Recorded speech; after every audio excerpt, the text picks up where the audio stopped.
Hey guys, and welcome to episode number one. So many people are excited for this, myself included, and I am ready to get started.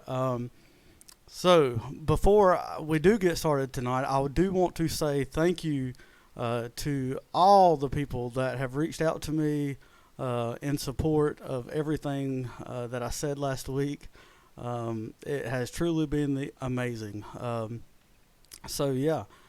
Also, I am very thankful. One of the reasons I wanted to start doing this is to take away the stigma of atheism and being an atheist. When I was a believer, you had two category groups. You had like the lost, right? Like they were lost. They weren't atheists, but they were just lost. They didn't know. And then you had the atheists, and that was the people that were wicked and trying to totally, get rid of the gospel and all that good stuff. So, yeah, I'm going to go ahead and throw this up. This is the number 2 call right here. You can go ahead and start calling that now if you want to talk. And here's some things you can do.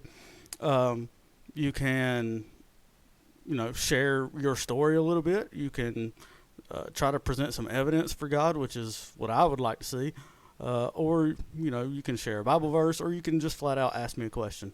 But one of the reasons I wanted to do this was to take away the stigma of coming out, of being an atheist. So many times, just that atheist word kind of, I want to take that away. And so, yeah, the lines are open. I don't have anybody as of right now on the line, and so I'm just going to keep talking to you guys. One of the things I mentioned last week was how things hurt when I had the realization that it may not be true, right? What I was talking about, let me clarify, I was not talking about, when I said it is life shattering, I didn't mean, oh no, what am I gonna do, which was part of it. I will say that. Within Christianity or within any of the religions, you have this set of things that you do, right, and don't do. And so, yeah, for that to be taken away, you kind of go, what do I do now, kind of thing. But that is not at all what I'm talking about. That part is freeing. To realize that, hey, I may have had it wrong and, headed in another direction. That part's freeing. What I meant was it is when everyone around you knows you for a certain identity, which was Jesus, which was Christianity. When everyone knows you for that, and, yeah, thank you guys.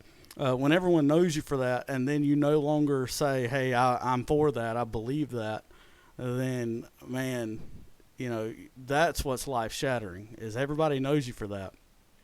And so, yeah, people treat you different, but, that's part of it. It's all worth it to me if I can make, I've received some messages this week saying, thank you, Dustin, I'm a closet atheist, or, I've been struggling with these things, and it's nice to hear someone else is struggling with these things. And I could go into more detail with that. But I want to know from you, what do you have for me? The line is open. Nobody's called yet.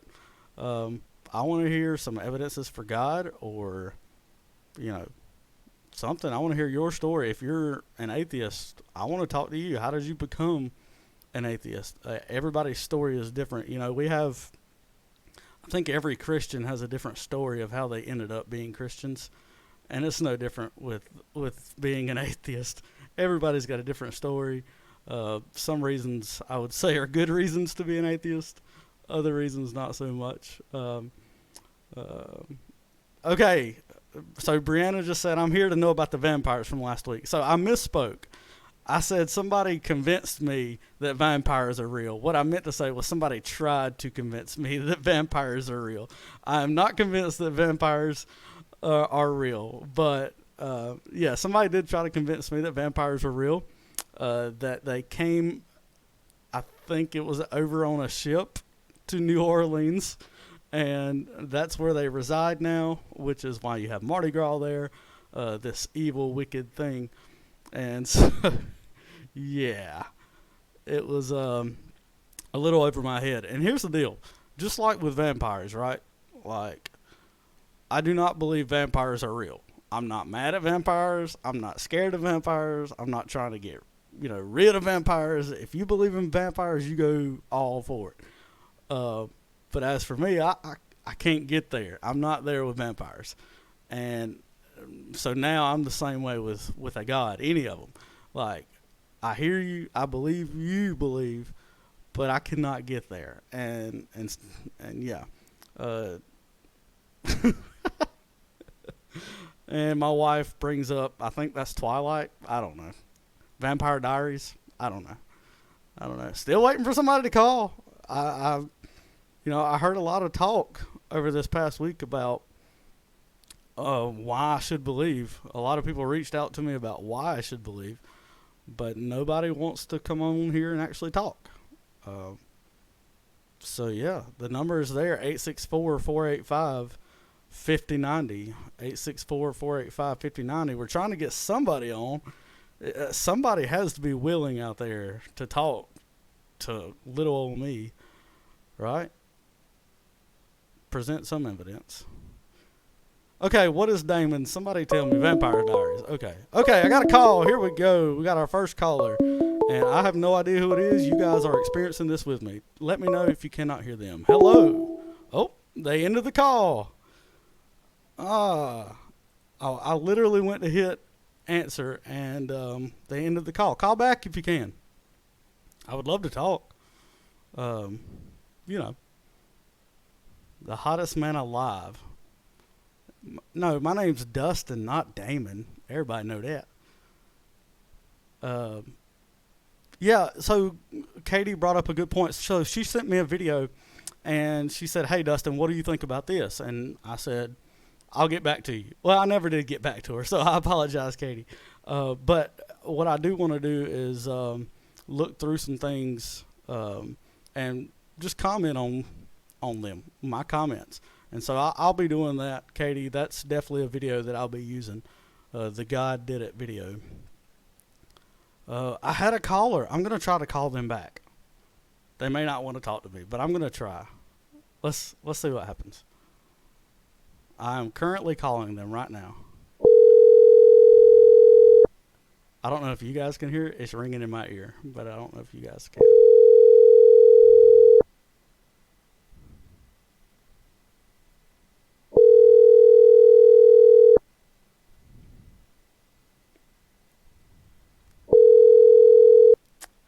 And no answer. So, okay, awesome. Y'all can hear it.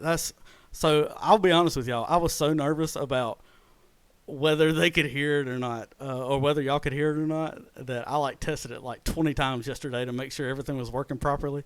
But I guess it is. That's awesome. All right. So I guess they don't want to talk. Is anybody out there willing to talk? I'm seeing the comments. I've heard from a lot of people that say they want to talk, but who's actually willing to do it? That's going to be the question. And it's not a telethon. Okay, speaking of telethon, check out this new hat I got, guys. Beyond Belief. That's crazy, right? I can't call on my phone, but can I ask you questions on here? Sure, ask me questions on here. I would rather you do it on the phone, but sure, ask me questions on here, and I will answer. You can actually get this merch right here. We got t-shirts, we got hats, hoodies, even got a coffee mug if you like drinking coffee, if that's your thing.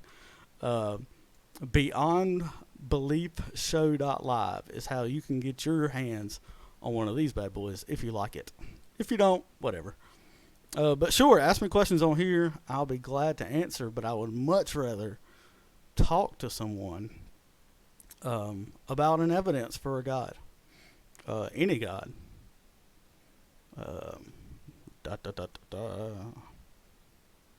So let me go into a little bit more detail. So, do you think ghosts or spirit exists? Nicole Camp. Oh, I'm sorry. I wasn't going to mention any names, but I guess you're talking on public anyways. No, I do not think ghosts or spirits are real. Is there a way to share this as we are watching? It should be a share link. I am going to look into it right now, and you should be able to share. Yeah, I even have a share button, and it's on my profile. If you go right beside like, comment, there should be a share button, and you can share it out. And anybody's welcome to call in, whether you're theist, atheist. This may be very personal, so shut me down because this is no disrespect towards you or Jordan. But how has your home lives changed? Yes, I did not talk about that as much last week as I wanted to. Like with your kids, your marriage, having different beliefs. Yes. So, yeah.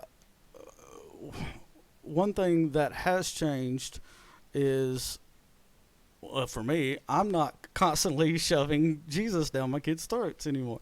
Um, and I mean that with the best intentions. But, as a Christian parent does, you try to teach them, try to raise them up, you know, knowing Jesus.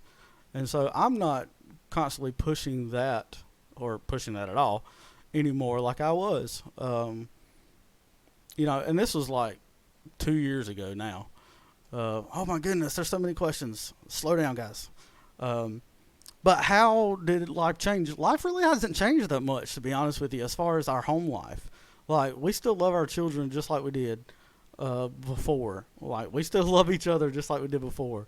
I probably think about religion way too much, and I bring that up to my wife way too much. Just little things here and there to try to get her to think. And I do that too much. But other than that, like, we just don't talk about religion. Like, and we still have a good relationship. We have a good marriage. We're moving right now, so like things are good. And she's on here, so she can attest to that. I can't call on my phone. La da da da da. No, I do not think ghosts or spirits exist. Every instance I have seen, somebody call in. I feel like I'm talking to myself. Every instance I've seen, there are explanations aside from it must be a spirit or it must be a ghost. So no, I do not think supernatural anything exists. Is there a way we can share this? Yes. Now that you're an atheist, do you cuss more or drink, or is that something that didn't change? Very good question. So my mother raised me well in that she taught me, well, I don't know if it was well in this sense, but she taught me that cussing was wrong, right? And that we should not cuss. And so since I was raised on that, I rarely cuss. Now I do cuss more now than I did, but it's just because I have a freedom to instead of just like there. And it's not just throwing out words to be throwing out words, but I genuinely like that word fits better in that particular situation than another word would. And so, yeah, I would say I probably cuss more now than I ever have. Drink more. I'm actually on week number 2. I think my wife can attest to that, of like no alcohol at all. So, yeah, I did have a period where I drank a little bit more than I probably should have, and that was through a depressive time. Like, when I say this whole experience has been depressing, it has really been the backlash that I've received, and the people that I once looked up to and respected and trusted, now, judging me and putting me down and dismissing my opinion. That can lead to serious depression. And so there was a time where I drank heavily, but I haven't had a drink in like 2 weeks right now. This may be very personal. Shut me down. We already went over the home life. Let me say this. I do not say to our kids there is no God, like, at all. Like, there may be a God. I've told you guys that. There may be a God. I don't see evidence of it. Now, my wife sticks to her beliefs, and that's great. So when kids ask the question, hey, Daddy, what about this? I ask them questions. And I did the same thing with like Santa Claus or any other thing. Like, instead of just saying, son, no, there's no Santa Claus. I said, son, what do you think about this? Do you think it's possible for him to go around the world in one night? Do you think it's possible for him to go down a fireplace chimney? Do you think it's possible for these things to try to get him thinking instead of me just answering? That's part of the problem with religion in general. Um, think for yourself instead of trying to get answers from other people. So yeah, coming from Germany where religion is very private matter, I will say that people talk too much about religion here in the U.S. Thank you, Stefan. Hello, I made it here. I definitely had a similar question, like how will you raise the kids? Will they go to church with Jordan, or will you let the kids pick or not teach them at all? So here's the deal. For the most part, I still go to church with Jordan. I think there was one Sunday where I did not, like I chose to stay at home while they went. But other than that, like I still go with them. Like I don't, like, first of all, let me put this to bed. Like there's some banging Christian songs out there. Okay, there's some lame ones, and like even when I was a Christian, like there's some lame Christian songs, y'all. But there's the good ones too. I enjoy the music when we go to our church. I enjoy the coffee. I enjoy talking to people. Like that's not it. I just think throughout the service, I'm sitting there like, how are y'all believing this? Like, and I get it because I used to believe it too. But yeah, Jordan still takes them to church. Banging Christian songs. I don't know about that. There's some good ones, and then there's some not so good ones. No mentions of any songs. Guys, is somebody going to call and talk to me, or are we just going to ramble on? Me being my youngest son, yeah, a lot of reggae music is religious. Huh. Yeah. Great questions. Any other questions? I love answering questions. I also just love questions in general. So please, please continue asking questions that you have. Now, I do like to, after church, I like to ask questions that will get them thinking without flat out saying, son, all this is made up. Because I don't want to ever, I want to teach my kids how to think, not what to think. I think indoctrination is a huge part of why religion is where it is today. And that goes for every religion, not just Christianity. And so, yeah, I ask them questions like let's say they learned about Jonah in the well. You know, you know, one question I would be was, how do we know that happened? And that would get them thinking. Just a simple question like that. How do we know that happened? You know, point blank. It's a good question. How do we know that happened? I sometimes worry that putting a fear of hell in children is dangerous. Do you bring up that topic? No. So I will say this. When I was a Christian father, there was times where I told my son that when he was scared at night, it was Satan trying to make him scared, and that he should just shut him out and lean in on God. And I realize now, like, the only thing worse than having an imaginary friend is having an imaginary enemy. Like, no, son, like, we're scared because you're in a dark room and you're by yourself and your imagination is playing tricks on you, making you think there's a monster in your closet. Like, every kid goes through that. Like, and to say that it's some supernatural being that's scaring my son, that is, yeah, like he said, dangerous. Do your kids still say their prayers at night? Just curious because you said you didn't want to push religion on them. No, we do not. We don't pray. Like, if my son were to say, Dad, will you pray for me? I would probably do it just because he asked me to. But yeah, do your kids, if not God, who or what do you believe? So I'm here, I'm Dustin, and you're there, and like, what do you mean by that? What do you mean by what do I believe? I'm not really sure what you mean by that. Like, how did we get here? Or how did... Yeah, there's so many ways that question could go, so I'm curious. I did receive a text message.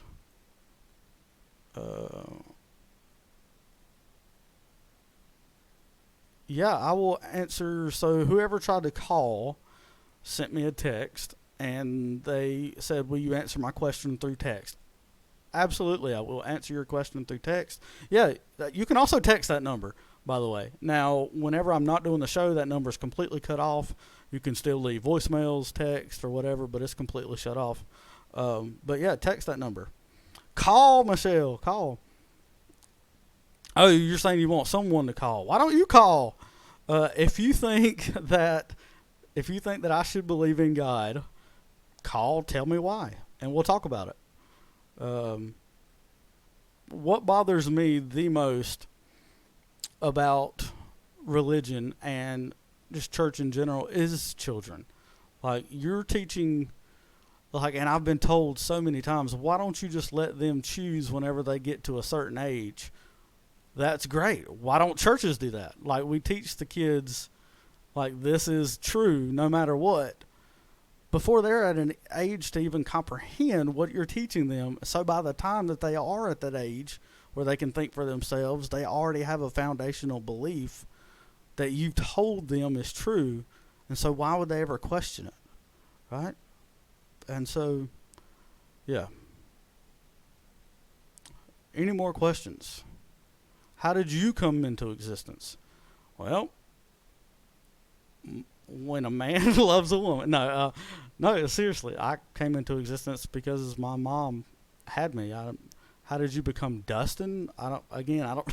I don't know what you mean by that.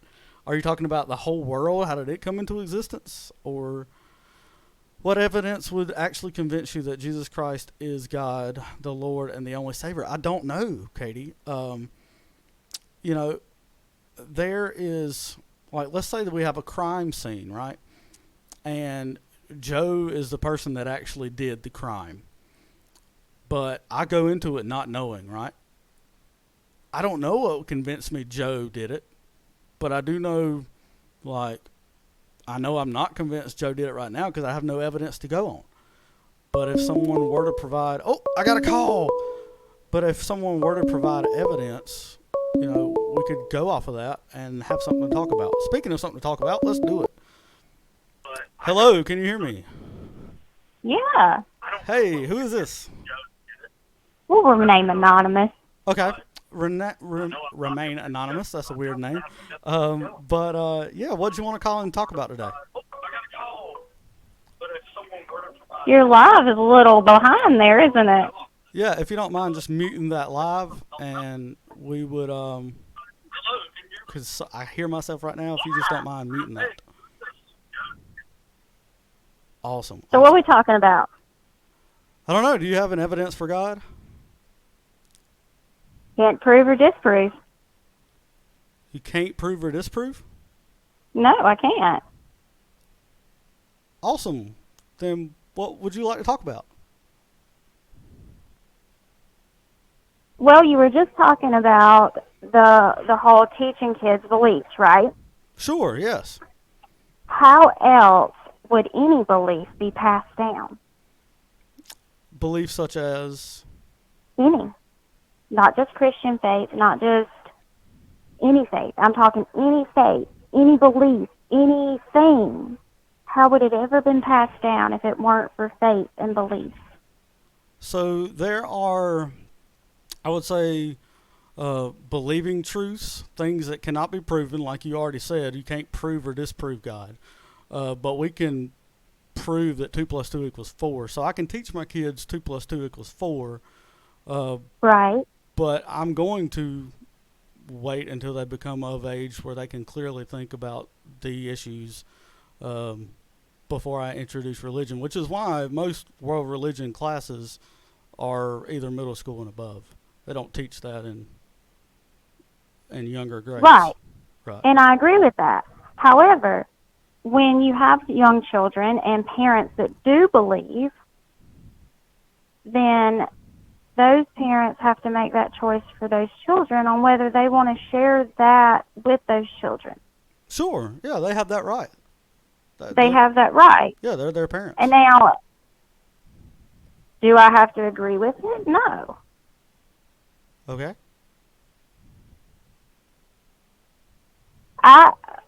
we have several different beliefs within our family. Okay. My husband is agnostic. His ex is Christian. I'm not exactly sure where I stand on things.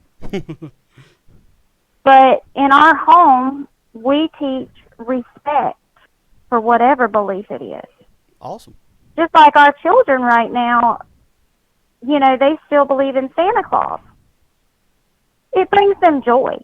It's not about whether we're damaging their minds. It's whether or not it brings them joy and happiness during the season.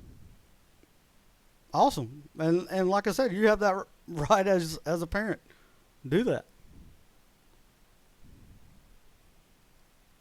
Is there anything else? So why can't every parent do that? They can. I just said they had that right. Every parent has the right to teach their kids whatever they want to teach them. Okay. But you just stated that it's wrong to do that. Yes, I would argue that it is wrong, but they still have the right to do it. Right. Yes. So what else are we talking about? Is that all you want to talk about? Well, you wanted to call in, so I was calling to talk about things. Well, I really just want to stay on a one topic thing. So if that's your one topic that you felt like you want to talk about, then we'll move on. Well, okay, move on. All right. Thank you, anonymous caller. Yeah. So yeah, parents have the right to teach whatever they want to teach their kids. I have never said that parents shouldn't teach their kids something. But yeah, I would definitely argue, like if we were to have a debate with the parents, hey, should I teach my kid this or should I teach my kid that? We can debate whether they should or not. But at the end of the day, they're the kids' parents. They can teach whatever they want to teach. I'm not sure if that came across clear or not. Let's see the chat. One thing I liked in Europe is that we were taught religion in an unbiased fashion. Yeah, like I said, world religions. We learned about fundamentals of all religions and cults to simply understand what each group believes in. And yeah, I respect every group and every religion. What evidence? Yeah, we went to that. Why should beliefs be passed down? Should it not be a personal revelation? That's a very good question, Stefan. Oh, we got another caller, but I want to answer that one next. We got another caller here. This is Beyond Belief. Who am I speaking with? Hey, Dustin, this is Matt Brock. How you doing, man? I'm good. How are you, Matt? Doing good. I just wanted to call in and chat with you for a little bit. I appreciate you taking calls. That's a very bold thing of you to do. Absolutely. And yeah, man. So just wanted to talk to you for a little bit and get your thoughts on some things. I've been kind of following you for a little bit.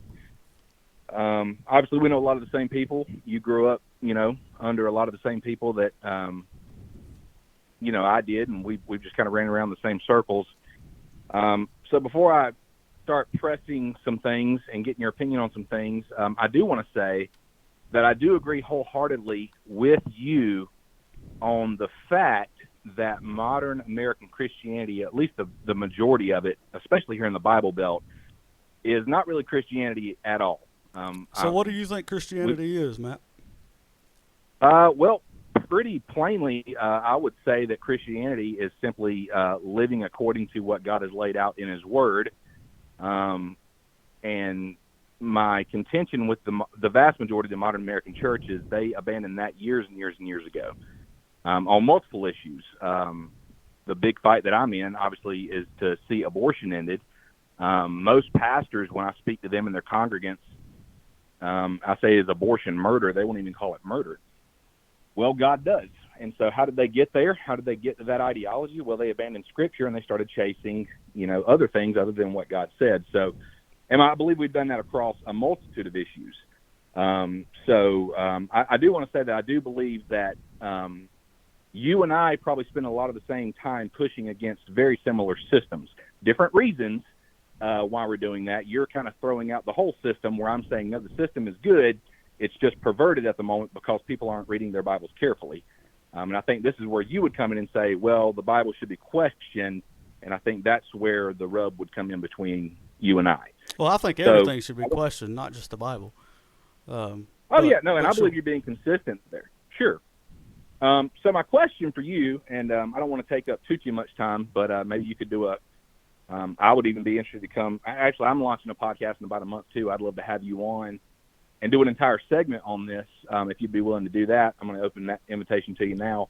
But what I want to ask you here is, as a professing, I don't want to get you wrong, atheist or agnostic? Oh, I'm atheist. Okay. So agnostic says that I don't know, there's no way we can know, and I'm more of an atheist. If God's real, he could prove himself if he wanted to. So I'm an atheist. Sure, and I would say according to God's word that he has, but we can get to that in a little bit. I do appreciate you clarifying that. So my question for you would be this. I would imagine you ascribe to evolution at this point. That would pretty much be your kind of go-to on origins. Well, I'm not sure what evolution has to do with the God, but... Well, we came from somewhere. Either God made it, or we just randomly got here by a cosmic belch 14.6 billion years ago. No, that's a false dichotomy there. Okay. There could be... Well, I'm all ears. There could be a number of ways that we got here. How did you rule out life, human creating unicorns? And I'm not tracking with you. I'm not being a jerk. I'm being honest. So why is it only evolution or God? Those are usually, I do a lot of street ministry, and that's usually the two main issues. I've never heard anyone come up and say something about unicorns before, but that's a new one. What I'm saying is, okay, we're here. We don't know how we got here. You're calling in and saying we're here because of God, and I'm saying, why should I believe that? I'm not here to defend evolution. I'm not a scientist. No, I'm just curious what your current position is. Do you have any, if your kids say, Daddy, how did things come to be? You're just going to say, I don't know. Is that your default right now? And if it is, that's fine. I'm just trying to get a feel for where you are. No, as I've stated before, I ask questions. I would say, what do you think? To get them thinking about it. So currently, you would not personally ascribe to evolution, macroevolution. I am relying on the experts in that field of not only biology but geography, historically. Sure. So is that? I'm relying on those experts' opinions. That is the best explanation that we currently have. Sure. Okay. So is it fair to say that you currently hold the position to evolution? No, I'm not defending evolution.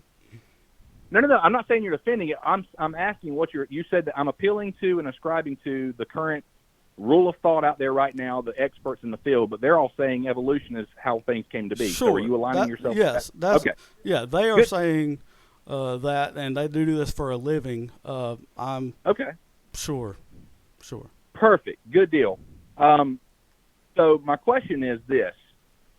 With that thought, okay, how do we get things like morality? So where does morality come from? That has nothing to do with evolution, but you could have just asked that. Where does morality come from? Well, no, there is a backdrop there because you've got about 50 people that are watching right now, so I do want to tie these two together because if you'll allow me a little time, they are intricately woven into each other, and I can demonstrate that here in a little bit. Okay. Morality. So is there anything that's subjectively good or bad? Sure, like raping 3-year-old children. Would you say that is evil? Sure. Okay. What standard are you appealing to say that it's wrong to rape a 3-year-old child? Because I can be empathetic with a 3-year-old. And I know I said I can be empathetic with a 3-year-old and know the effects that come from raping a 3-year-old child. Right, but what I'm asking is why should we care about the feelings of a 3-year-old child? If he's nothing more than a random bag of protoplasm floating around in the cosmos that really doesn't have them in mind, why should we care what happens to the 3-year-old? Unless there's something inherently valuable about that 3-year-old that you recognize as a image bearer of the triune God. Okay, you've made so many assumptions there. Okay, why should I care about the 3-year-old? Because I care about me. I know I wouldn't want to be raped as a 3-year-old, and I care about that 3-year-old's experience that they're living as well, just as I care about Sure. my experience as I'm living. But why? Why? Yeah, I mean, why should we care at all about what happens to the 3-year-old if they're not made in the image of God? So if we're all made of the same stuff, right? The leaves outside, we're all carrying the same eukaryotes, we're all carrying the same atoms and stardust as Right. that worldview would posit. There's two leaves falling out of a tree right now, violently crashing into each other, going to the ground. Should I get upset at those leaves for hitting each other violently on the way to the ground? No, Okay, why not? because they don't have feelings like we do. They don't have emotions like we do. So here's the thing: the people that most relate to us in our lives, which is why we care so much about if it was a neighbor's 3-year-old being raped versus some 3-year-old overseas being raped. We care a whole lot more about the neighbor's 3-year-old or our own 3-year-old than we would the 3-year-old. Yeah, it's Sure. bad, but we don't care. Just like we eat cows, Right. No, I'm but tracking not with you. dogs, right? It's not Right. immoral. It's that Unless you're in Afghanistan. I have tried dog. It's really not all that bad. But yeah, go ahead. But the culture that we're in, we relate best with those that are like us within our species, within our group. Right. Sure. But you just brought in subjective. You just brought in subjective morality. So let's say that there's a culture right now where it is totally fine.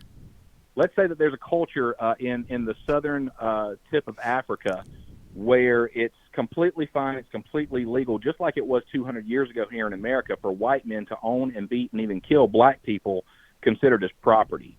Would you say, hey, we wouldn't do that in America, but here it's culturally acceptable, so keep doing what you're doing? Or would you say, no, across the board, it doesn't matter where you are, that person is equal in value, and you should stop doing that regardless of what your culture says right now? Okay, so you ask two questions. Do you mind summing it up into one single question for me? What exactly sure. are you asking? Is morality objective or subjective around the world? Morality as a whole is definitely subjective.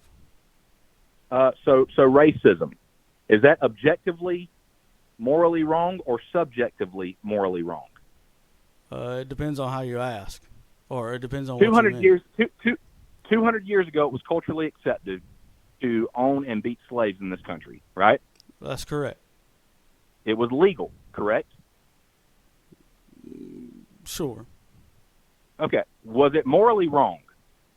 In today's world, Then, yes, no. 200 years ago, when it was accepted by the culture, would you say it was still morally wrong, even though the culture accepted it as... For them, sure, yes.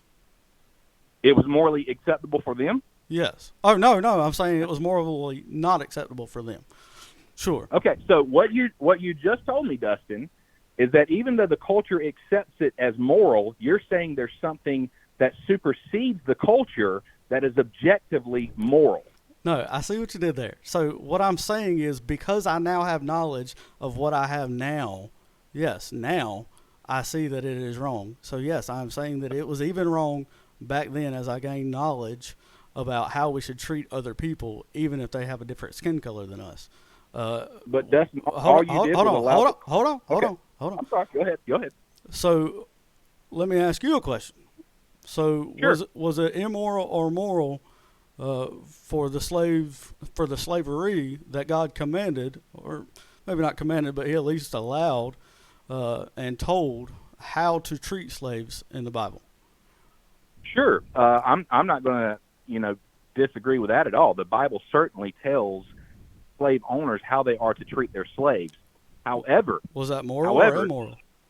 Oh, it was 100% moral, but you got to understand what slavery was back in the Bible days versus what it was during the days of chattel slavery. Back then, you could sell. Go ahead. Go ahead. Go ahead. Back then, you could actually sell yourself into slavery to pay off a debt. Okay.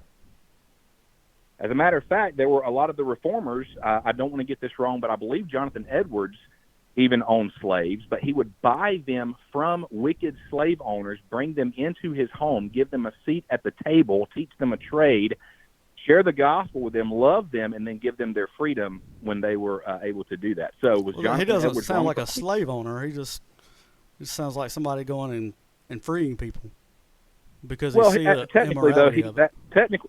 technically though, Jonathan Edwards had slaves. I mean, we hear that from the left all the time.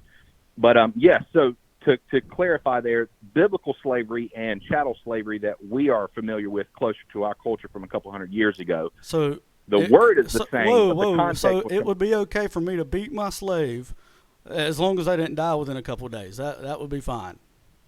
Where do you find that at? Exodus 21.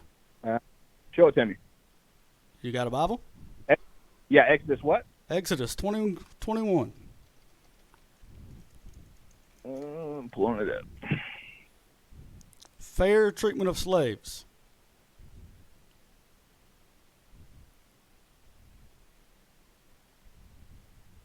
Hang on a minute.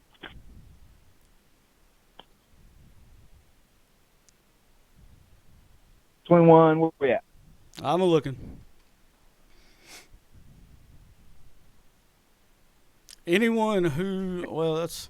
Hang on, where you at, brother? I'm looking. Oh, I thought you were getting ready to start reading. And I will say this okay, too, while you're verse 20. Verse 20. If a man beats his male or female slave with a club and the slave dies as a result, the owner must be punished.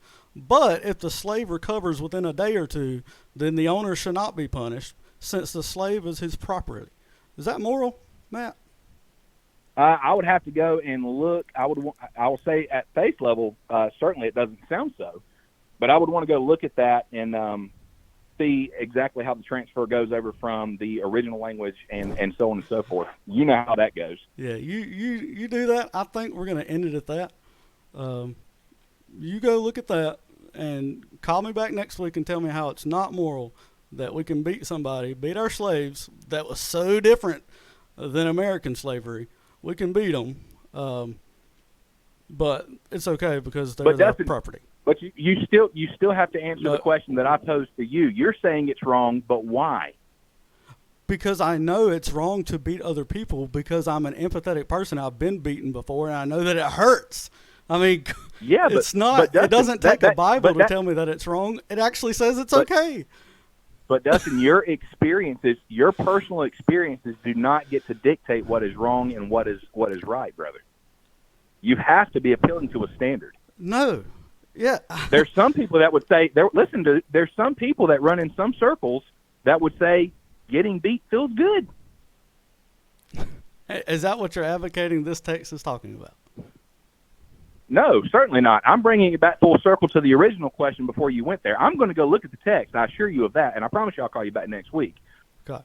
But you still have to deal with the question that I posed. You're still saying that what is happening, even to that guy in Exodus, is morally wrong, but you don't have a standard to say why other than, well, it would hurt my feelings, so it has to hurt his. Therefore, it must be wrong to do it.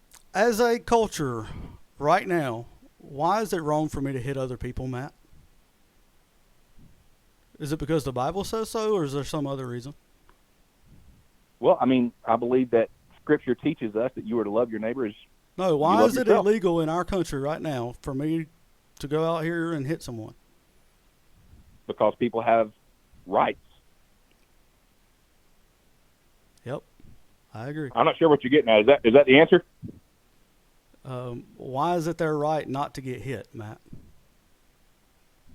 It's a because basic they are human right. That's right. Sure. That's right. But let me ask you this.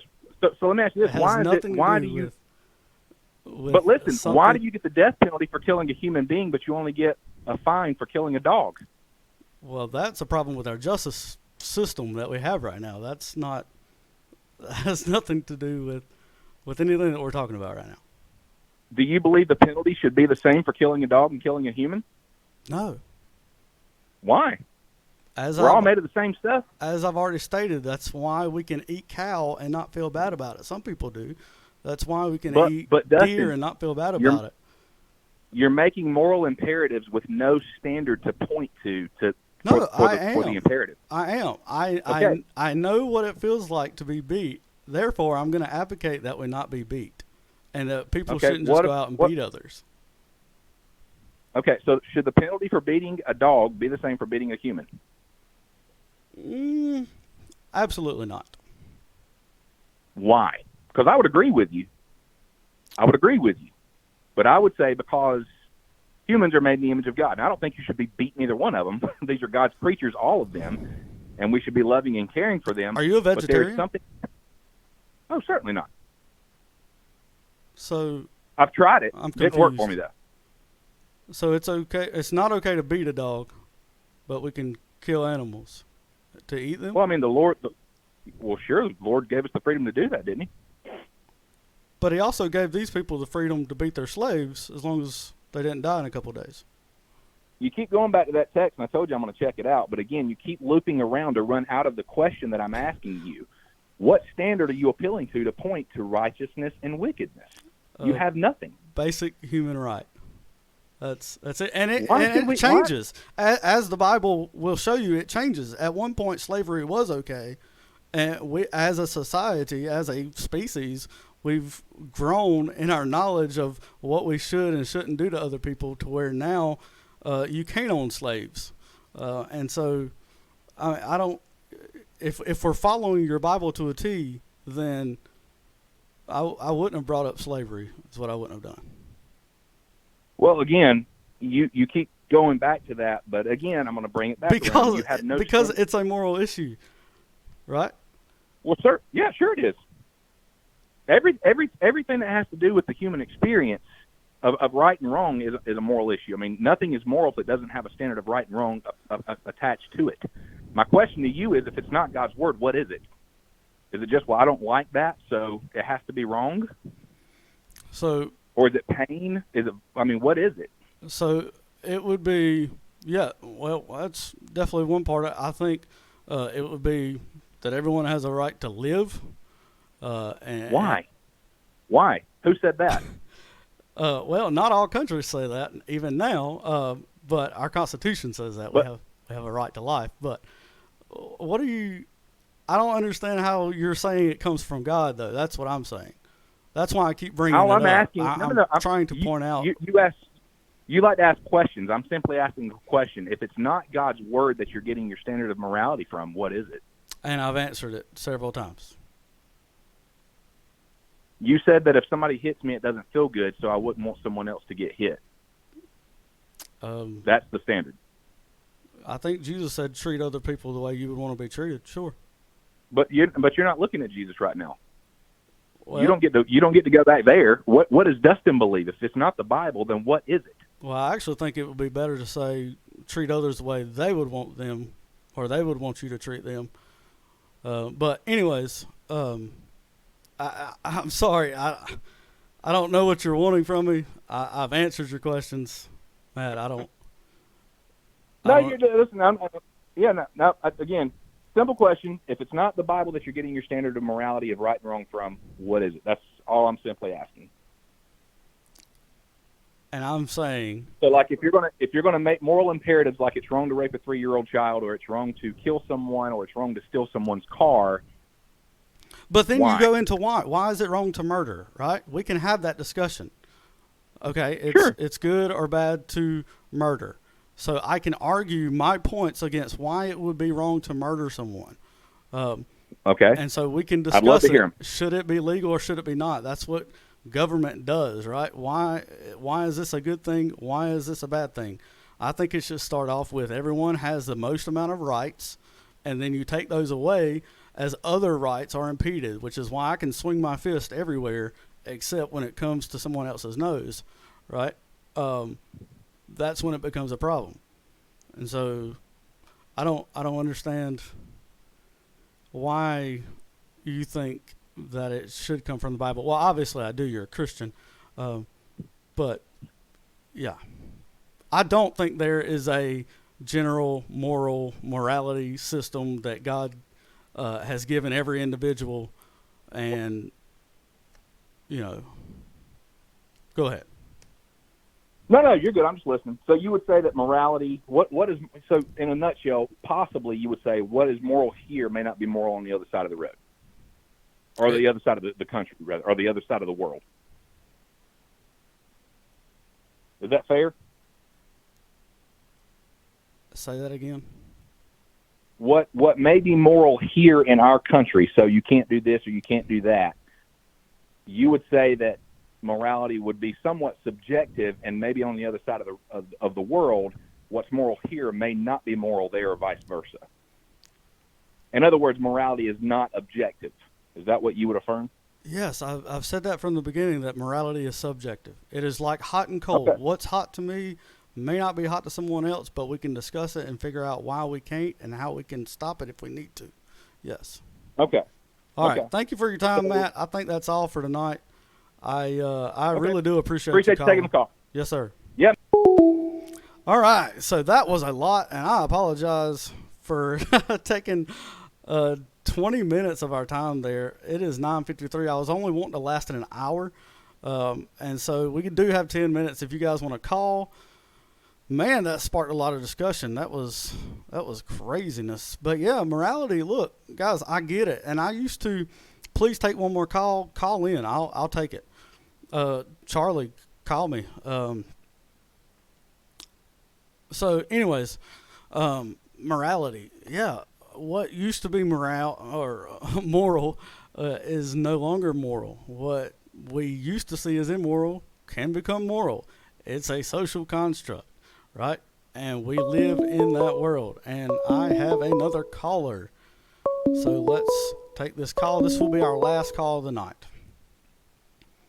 You're speaking with Dustin at Beyond Belief. Who am I speaking with? What's up, Dustin? It's Charles Hampton. What's going on, Charlie? How can I help you tonight? What's up? I was just calling in, listening to some of the other points that were made by the previous caller. Yeah.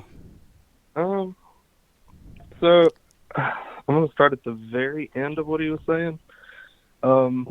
With the Bible, he was talking about morality. Well, first of all, do you mind if I ask, are you theist, not theist, in between type thing? And I'd just like to gauge that so I know, where you're at. If you don't want to answer, that's fine. It's complicated. That's fine. That's fine. Sorry. It's like, I believe in that all religions are tied together. That certain things in the past had happened to every part of the world. Religion came together. Sure. And religion was kind of used to control people, to guide people for like an agenda. Sure.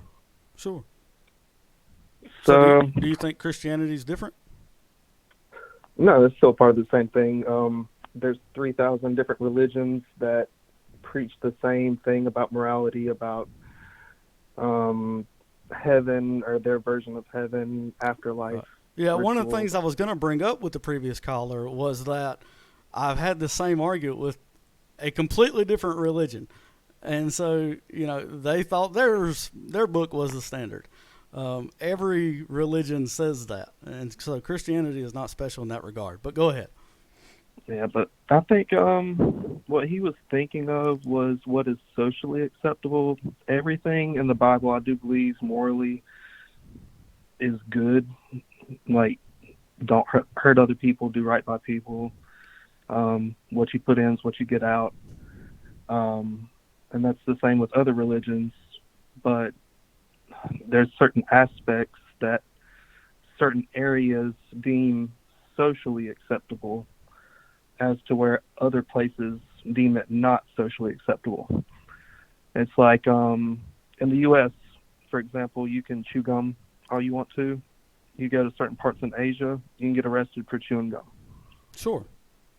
So it's just like a different viewpoint of what they deem socially acceptable, not morally acceptable. I don't think I've read anything on like any religion that says it's okay to go out and murder children. Right. So here's what I would say in regard to that. Sure. I don't know that there is a such thing as a blanket morality, right? I know that there's a right and there's a wrong. I don't know that there is an objective right and wrong. Just like there's not an objective hot or cold. What's hot to me may not be hot to you, but we can agree that 100 degrees is hot, right? Uh, Yeah. and so even though there's not an objective, we can come together and agree that 312 degrees is hot and 0 degrees is cold, even though there's nothing inherently that tells us that this is hot and this is cold. So yeah, did you have a question that you wanted to add, or? I was also asking, because I got in like way late into the conversation, something about the slavery in the Bible. He was trying to deny that part of the Bible, so we should only read like the New Testament and not the Old Testament, and not take all of the Bible in. So we're just going to pick and choose which parts. Right. Yeah, I see that a lot in Christianity. Yeah, I used to do it too. You make excuses for the bad things and accept all the good things. Yeah.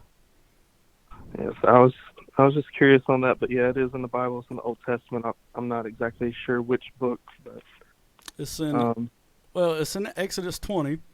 I'm sorry, Exodus 20 is the 10 Commandments. It's in Exodus 21, the fair treatment of slaves. So this was God saying that this was fair.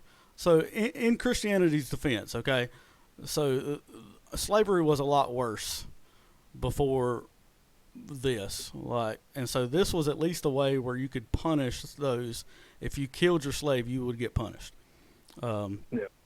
And so, but if they only got beat and didn't die in a couple of days, then you're fine. And so, yeah, I mean, you can twist that all you want to. Not you, I'm saying anybody. Right. But it still says, yes, it's okay to own slaves and beat them. There is no But denying. Go ahead, I'm sorry. Do you think there's a secondary objective to the owning slaves and not beating them to death because they don't want to lose profit for whatever they're putting them to work for? Or if it's just solely because it's morally sound?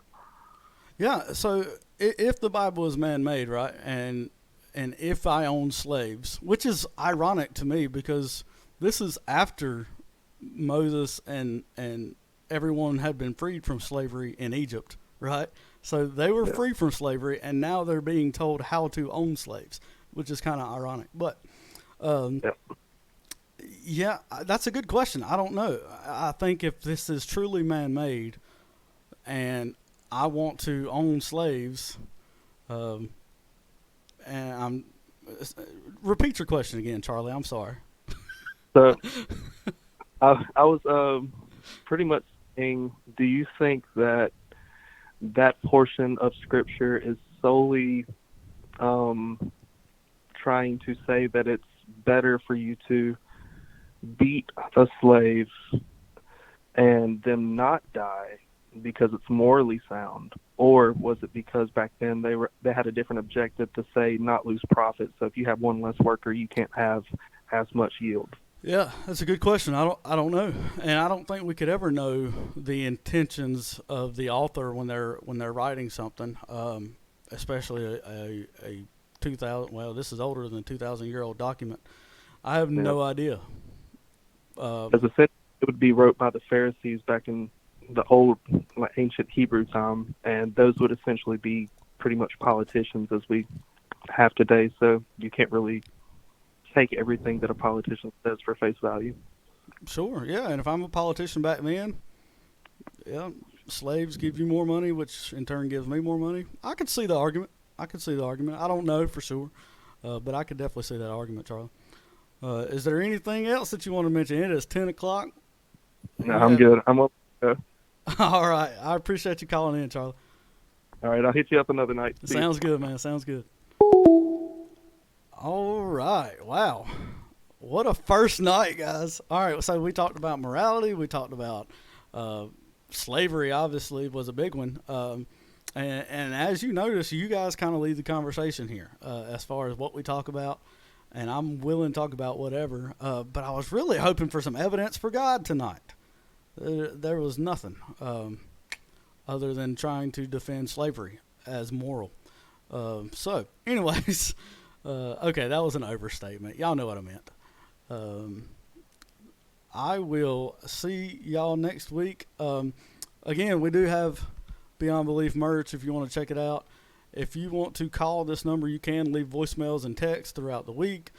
And I love my wife. I love my kids. I'm still the same Dustin. And I love you guys too. I will see y'all next week. See y'all.